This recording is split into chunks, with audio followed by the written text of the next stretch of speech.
Hey pretty people, my name is Bins and welcome back to the Shapez BEASTMAM series. No fancy intros today I guess, except this is the 9th video of a progressive video series, so if this is the first time you're tuning in, I'd advise starting at chapter 1. The link to the entire playlist is in the description. And for everyone else, we are going to continue with chapter 4b, episode 5b, Colors to Shapes, part 2. Previously, we expanded on our clock module and annexed parts to it so that instead of cycling through color code values, it cycles through all of the quadrants contained in the actual shape. With these quadrants, we're now going to create floating pieces. And the first step of that process, which is also something we did at the end of last video, is attaching scaffolding pieces to all of the output quadrants and stacking them. That's where we'll pick it up today. The next step is cutting out the scaffolding. So let me remove these 4 displays right here.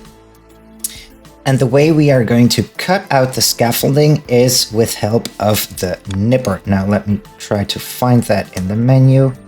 There it is, the nipper. So the nipper always cuts out the top right quadrant of the shape. And we want to make sure that it is the scaffolding that we cut out. So what we can do is simply look at where this scaffolding piece is, because that is always the same. Then we are going to rotate that to the top right, and then we're going to rotate the shape back. So in this case, our scaffolding is in the top left, and that means that we have to rotate counterclockwise. That's correct. And then we can rotate that back. In this case, it's the top. It's the bottom left, so that means two 180 rotations. This is going to be counterclockwise, and then clockwise, and finally this part doesn't need any rotation. Good. And now that we've cut out the scaffolding, it's time to bring out the big guns. How can we let the machine determine which of these shapes is valid, in other words, useful to us, and which ones aren't?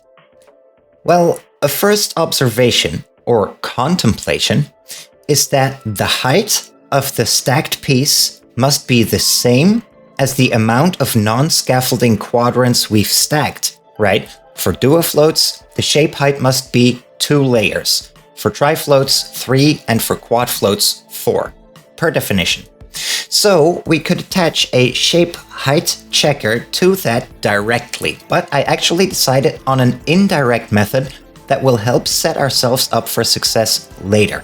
If you've seen the video about the code shapes, that was chapter 3b, then you will have seen this already. This is a code shape set that contains 2 types of values merged into one. The circles indicate that the bottom quadrant of the float is on layer 1. The squares indicate that the bottom quadrant of the float is on layer 2. And the star indicates that the bottom quadrant of the float is on layer 3. Simultaneously, the red shapes indicate that the shape height is 2. The green shapes indicate that the shape height is 3. And the blue shape indicates that the shape height is 4. So, we're going to take a copy of the code shape that tells us which float type we're currently checking, and we're going to run the signal into this conversion tool that transforms the old shape code into a new one. So this is the signal we take, bring it out to the top here, and now we are going to connect that right here.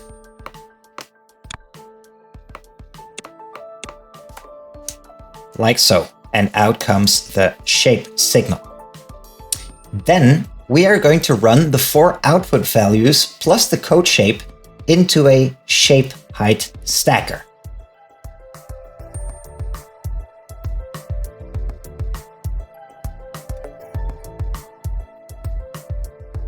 There we go. Now, unlike the shape height checkers we've built together up to here, this one is not going to convert the shape into a coded signal, but instead, it's just going to determine which shapes adhere to the criteria and which don't.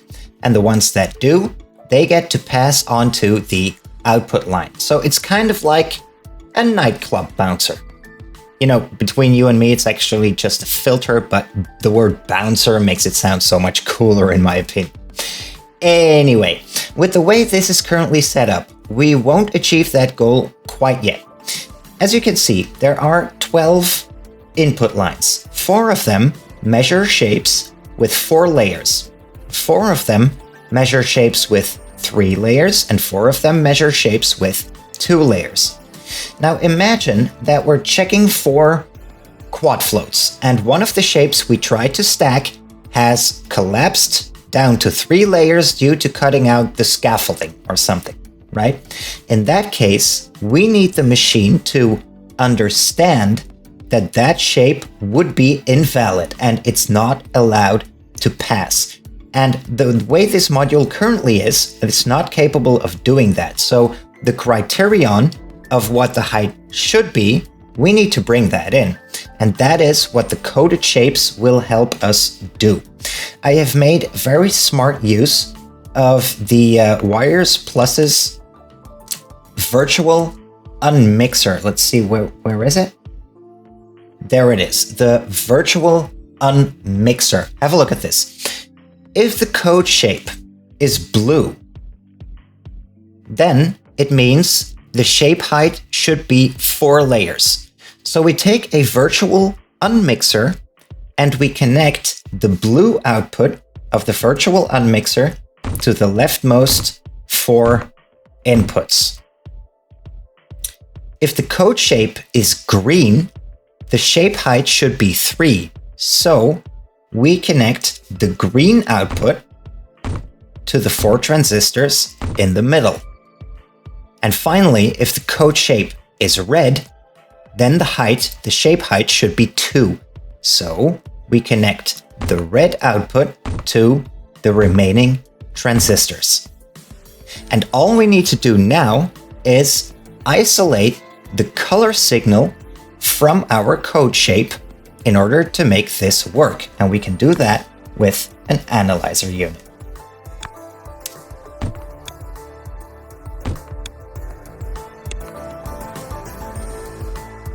Now, all that's left to do is bring our pulse button on screen so we can have a quick demo.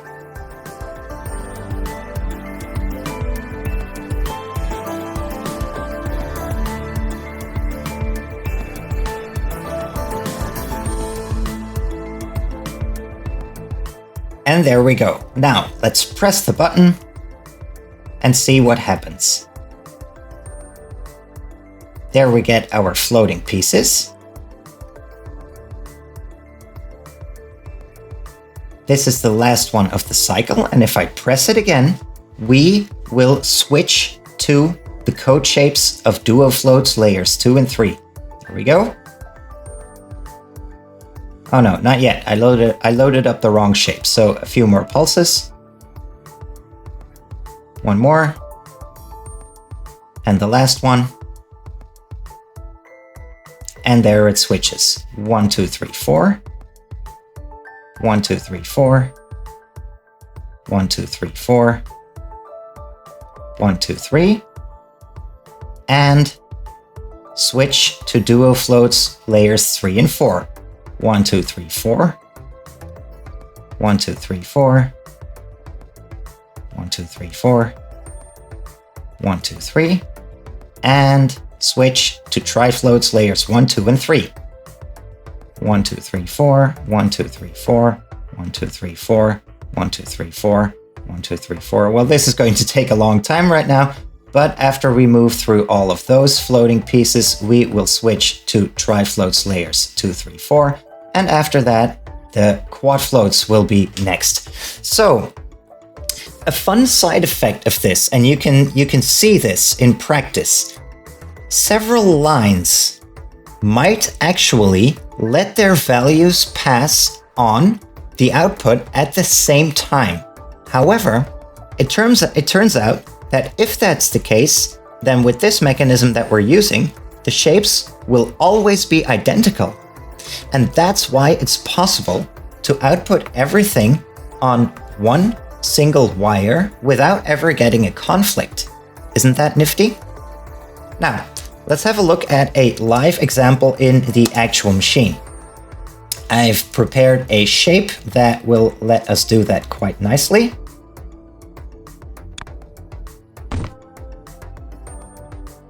All right, this is the shape we're going to check.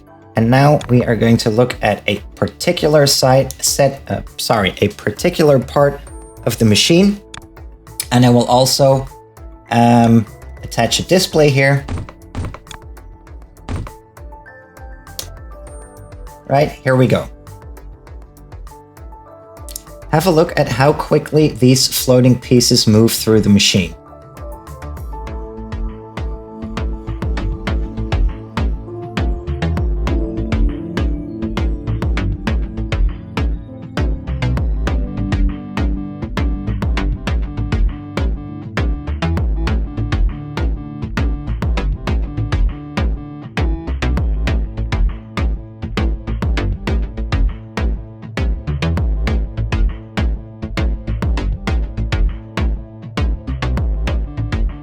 The interruptions you see, by the way, this is when the other clocks are being activated as well, because we haven't spoken about that yet. We will talk about that in future episodes. There is more than one clock, and currently we're just, taking into account the one clock. But whenever you see these interruptions where we have extended periods of time without an output signal, that is usually the transition time between one clock and the next. But you see that currently this machine has made a lot of cycles already. I think we're currently on the, fifth or sixth or even seventh cycle? I don't know. But this is how it works in practice. So you see that with every tick, we get a new signal. Here, for example, you can see it. We get a new signal on the nipper.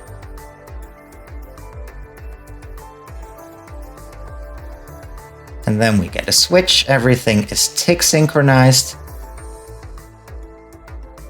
And then it takes some time to load up. But the most important thing, next to the fact that everything happens with, the frequency of one tick, is that we don't check for quadrants that are not in the shape. We exclusively check floating pieces with quadrants that are actually in the shape, right?